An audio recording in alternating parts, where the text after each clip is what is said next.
வாழ்வதும் சட்டங்கள் செய்வதும் பாரினில் பெண்கள் நடத்த வந்தோம் என்று பெண் கல்வி பற்றி பேச வருகிறார் 6ஆம் வகுப்பு அன்ஃபியா. When you educate a girl, you educate an entire family and empower a nation. To enlighten us on the importance of Pen Kalvi, let's give you a warm round of applause to Anfia, 6th standard, come to stage. அனைவருக்கும் வணக்கம். என் பேர் அன்ஃபியா. நான் 6ஆம் வகுப்பு படிக்கிறேன். இப்போது நான் பெண் கல்வியை பற்றி பேச வந்துள்ளேன். ஊதுகுழலை கையில் எடுக்கும் பெண்கள் எழுதுகோலை கையில் எடுக்க வேண்டும் என்று பாரதியார் பாடியுள்ளார். இதன் மூலம் பெண் கல்வியின் முக்கியத்துவத்தை உணர்த்தியுள்ளார். ஒரு ஆணிற்கு கிடைக்கும் கல்வி அவன் ஒருவனுக்கு மட்டுமே பயன்படும். ஆனால் ஒரு பெண் பெறும் கல்வி அவளுக்கு மட்டுமின்றி அவளை சுற்றி உள்ளவர்களுக்கும் அவளின் சந்ததியினர்களுக்கும் குடும்பத்தினர்களுக்கும் போய் சேர்கிறது. நாடும் வீடும் வளம் பெற வேண்டும் என்றால் பெண் கல்வி அவசியம். கல்வி என்பது வெறும் 3 எழுத்து தான். ஆனால் மனிதர்களின் தலையெழுத்தை மாற்றும் எழுத்தாகும். கல்வி என்னும் கற்கண்டு உன் வாழ்வை கற்பக விருட்சம் போல் வளரச் செய்யும். கற்க கசனத கற்பவை கற்ற பின் நிற்க அதற்கு தக என்று கல்வியின் முக்கியத்துவத்தை வள்ளுவர் எடுத்து கூறியுள்ளார். இவ்வுலகில் பெண்கள் கௌரவமாகவும் கம்பீரமாகவும் வாழ கல்வி அறிவு அவசியம். ஜான்சி ராணி, அகல்யாபா, இந்திரா காந்தி, ஜெயலலிதா போன்ற பெண் தலைவர்கள் இந்த நாட்டை ஆட்சி செய்து வந்துள்ளனர். பெண் கல்வி மற்றும் பெண் விடுதலைக்கு பாடுபட்ட பெரியார் பெண் முன்னேற்றம் அவர்களின் முயற்சியாலேயே முடியும் என்றார். பெண்கள் கல்வி பெற்றதால் இன்றைய உலகில் ஆண்களுக்கு நிகராக அனைத்து துறைகளிலும் சாதனை படைத்து வருகின்றனர். ஒரு குடும்பம் முன்னேற வேண்டும் என்றால் அந்த குடும்பத்தின் ஆணிவேராக திகழும் பெண் கல்வியில் தேர்ச்சி பெற வேண்டும். பெண்களுக்கு கல்வி அறிவு கிட்டியதால் பெண்களும் ஆண்களுக்கு சமமாக வருமானம் ஈட்டுகின்றனர். இதனால் இந்தியா பொருளாதாரம் வளர்ச்சி பெற்றுள்ளது. பெண்கள் கல்வி கற்பதை நாம் மேன்மேலும் ஊக்குவிக்க வேண்டும். வீட்டை அழகாக்கும் பெண்களுக்கு நாட்டை அழகாக பெண் கல்வியை வளர்ப்போம். Thank you. Thank you for your encouraging speech. வேகமான இசை, அதிரடி ஸ்டெப்ஸ் என மேடை ரணகலம் செய்ய வராங்க நம்ம மாணவிகள். Feel the adrenaline rush with jaw-dropping moves and unstoppable energy. Let's welcome our performance as they redefine dance with your style.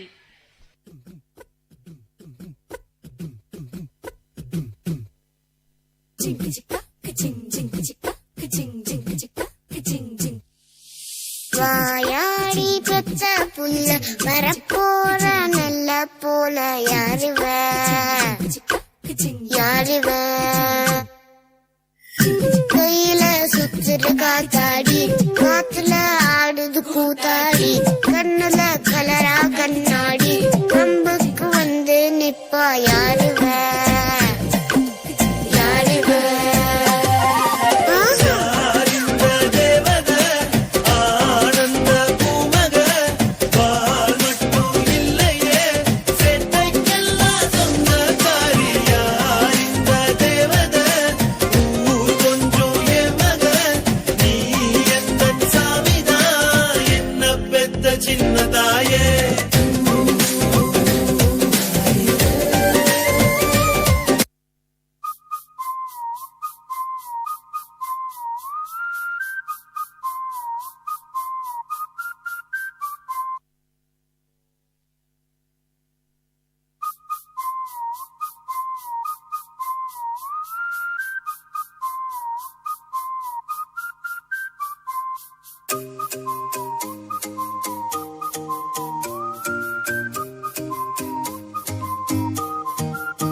மொர்ராக்கா மட்ராக்கா வந்தாச்சே தீவா, மொர்ராக்கா மட்ராக்கா தாவியாடும் பூவா, மஃப்ராக்கா மெட்டாரிக்கா என் கூட ஆட நீவா, மஃப்ராக்கா மெட்டாரிக்கா லைஃபே டான்சிங் ஷோவா, நான் மைக்கேல் ஜாக்சன் நிலவு நிலவு நடை காட்டட்டா, நான் ஹித்திக் ரோஷி வளைவு நெளிவு அது செக்கட்டா, நான் பரிஷ்னி கோவி நடக்கும் நடைய ஒரு பேலே தான், நான் பிரபு தேவி கடக்கு முடக்கு என தடுக்கு படக்கு என வச்சா அடி வச்சா இந்த ரோடும் கூட மேடா சச்சா சச்சா என் ஹார்ட்டை பீட் மாட்டா.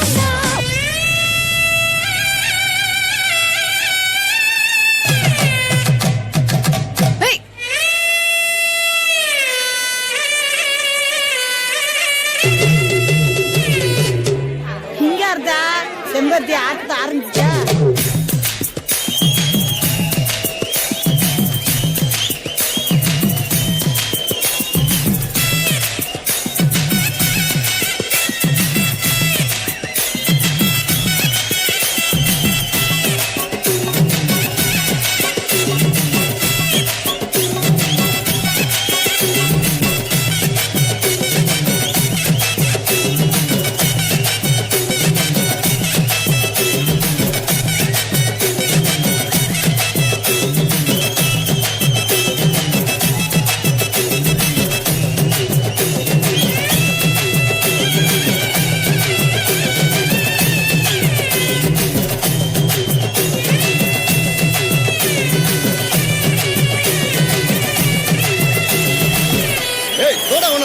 கலக்கிட்டா போ.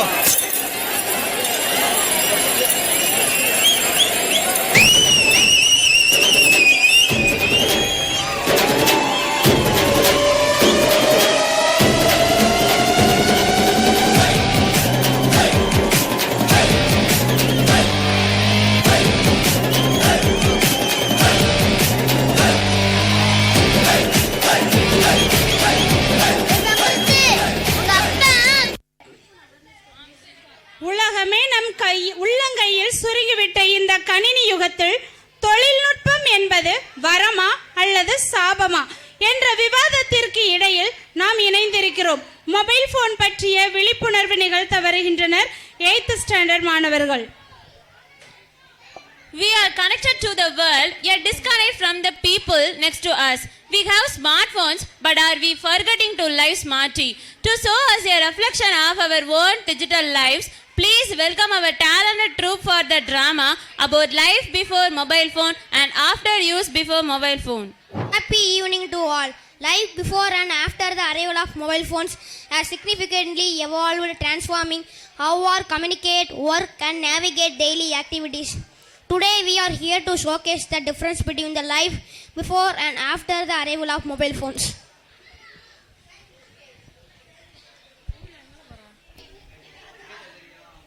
Celebration song students, please come to the stage.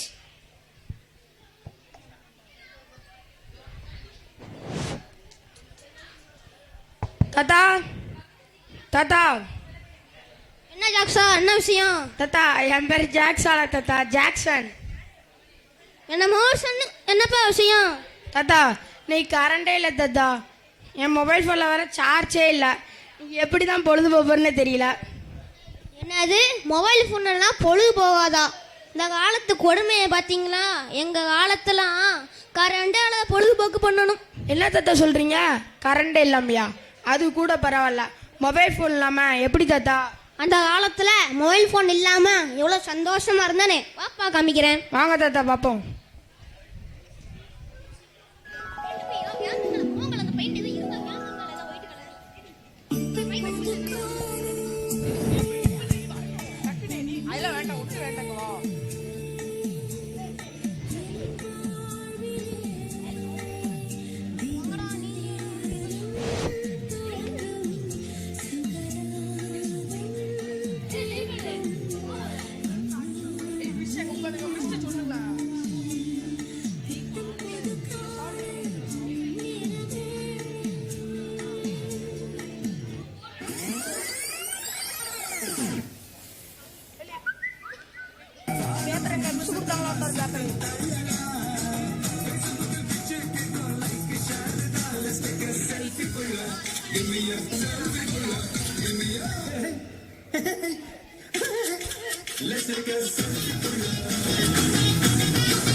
பாத்தியாப்பா அந்த காலத்தில் நாங்கள் எப்படி இருந்தோன்னு?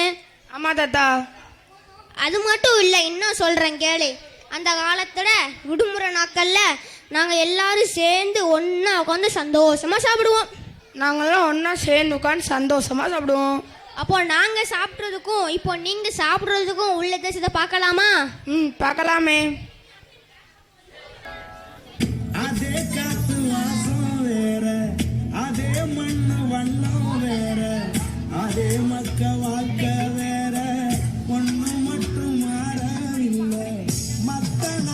சுவையில்லாமே ஒத்த வேலை உடைய போல சுத்தமான நம்மூர் சுவையோ ஆத்தா தந்த உசுர போல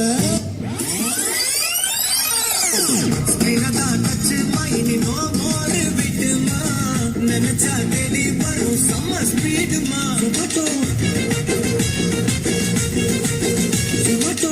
அழுது ஆஃபர் மைனி ஆல்வேஸ் ஹாப்பிமா லோக்கல் டிஷஸ் வந்து கதை நடக்குதுமா சுமட்டோ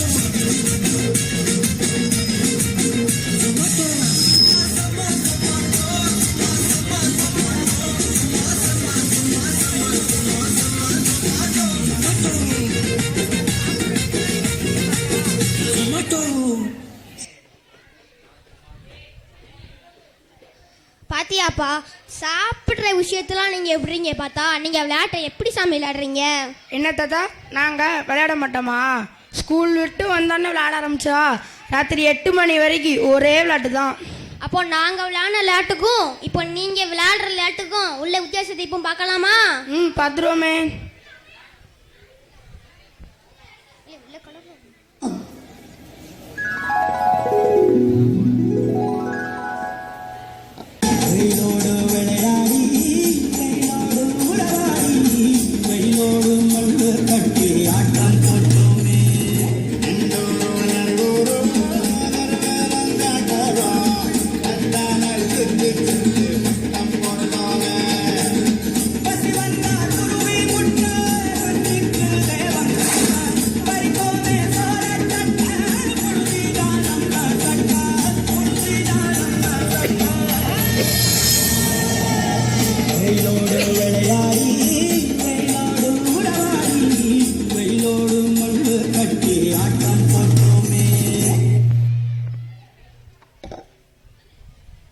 பாத்தியா, அப்போ நாங்க எப்படி விளையாண்டோம்னு?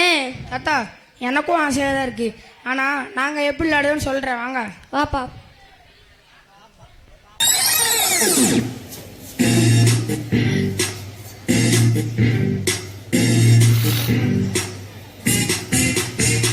Boom, boom, robo-da, robo-da, robo-da, zoom, zoom, robo-da, robo-da, robo-da, robo-da, zoom, zoom, robo-da, robo-da, robo-da, boom, boom, robo-da, robo-da, robo-da, zoom, zoom, robo-da, robo-da, robo-da.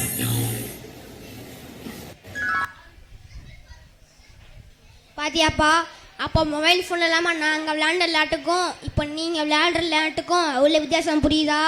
தாத்தா, எனக்கும் ஆசையாக தான் இருக்குது ஃப்ரெண்ட்ஸோட வெளியில் போய் ஜாலியாக விளையாடணுன்ட்டு. ஆனால் அம்மா நான் ஸ்கூல் விட்டு வந்தோடனே கையில் ஸ்நாக்ஸை கொடுத்து கூடவே ஃபோனையும் கொடுத்து வீட்டுக்குள்ளேயே உட்கார வச்சுருந்தாங்க. அதையும் மீறி வெளியில் போயினா கீழே விழுந்துருவேன், அங்கே போயிடுவேன், இங்கே போயிடுவேன், ஏதாவது சொல்லி என்னை வெளியிலே போகக்கூடாமல் கதவை லாக் பண்ணுறதாங்க. இது விளையாட்டு மட்டும் சம்மந்தப்பட்ட விஷயம் இல்லைப்பா, இதில் நிறைய ஆரோக்கியமான விஷயங்களும் இருக்குது. நம்ம வெளியே போய் விளையாடும் போது தான் நம்ம உடம்பு நல்லா ஆரோக்கியமாக இருக்கும். இந்த ஃபோன் வந்தது ஆரோக்கியம் மட்டுமா போச்சு, ஒரு மனிதனுக்கு உண்டான மனிதாபிமானமே இல்லாத அளவுக்கு கொண்டு வந்து விட்டுருக்கு இந்த மொபைல் ஃபோனு. மனிதாபிமானமே இல்லை, நீ எதை வச்சு தத்த சொல்கிறீங்க? இதோ பாரு மனிதாபிமானத்தை.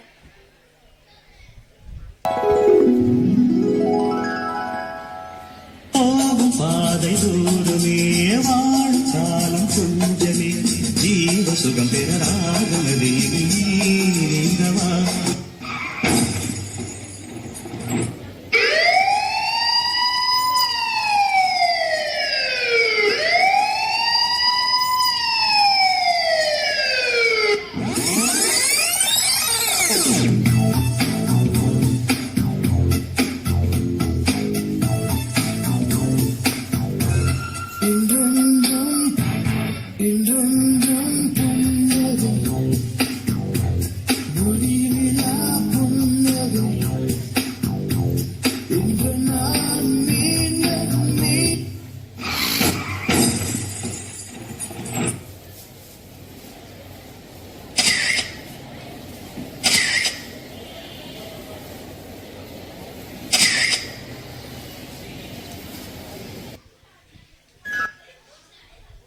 ஆமாம் தாத்தா, கொஞ்சம் கூட இறக்கமே இல்லாமல் செல்ஃபி எடுத்துகிட்டு இருக்காங்க.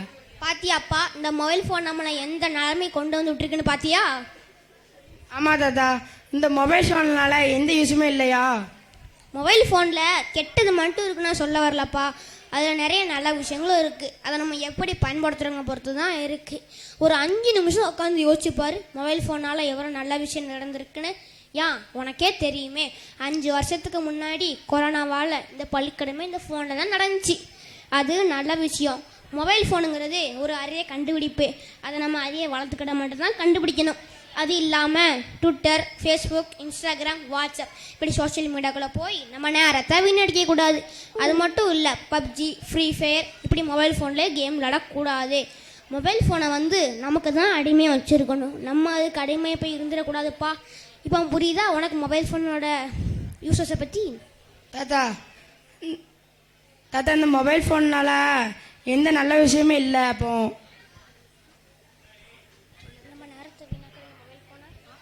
ஏப்பா, மொபைல் ஃபோனை நம்ம நேரத்தை வீணடிக்க மட்டும் நான் சொல்ல வரலப்பா. அதை நம்ம நல்லா யூஸ் பண்ணணும். நம்ம நேரத்துக்கு தகுந்தாப்புல நமக்கு எப்பப்போ தேவையோ அப்போ மட்டும் யூஸ் பண்ணணும். தாத்தா, நம்ம நேரத்தை வீணடிக்கிற இந்த ஃபோனை நான் இனிமேல் அனாவசியமாக யூஸ் பண்ண மாட்டேன் தாத்தா. ஹலோ ஃப்ரெண்ட்ஸ், எங்கள் தாத்தா சொல்கிற கட்டு நான் தெரிஞ்சிட்டேன். நீங்களாம் எப்போ திறந்து போகிறீங்க? Mobile phones have already replaced alarms, watches, clock, calendar, etc. Don't let replace your family members. Thank you. Thank you for your magical performance. பேச்சு மொழியை விட பெரியது உடல் மொழி.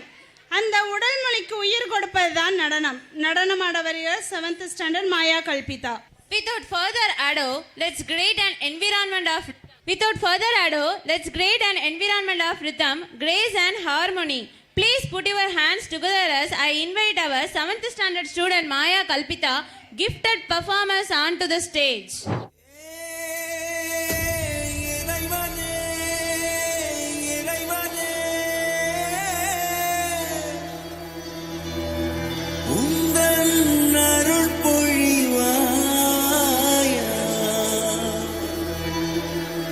இதயத்தில் நீரைந்தே வழிவாயா, என்னுள் நீ நிறைந்தாய். அதைவிட எதை நான் கேட்பேன், நீ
கிடையாதே எனக்கு, நிறுத்திட தெரியாதே எனக்கு, அசைவது எல்லாமே உனக்கு. நீ என்னுள்ளே அறுவரை நடனம் ஒரு தொகுப்பு, முடிவது நடனம்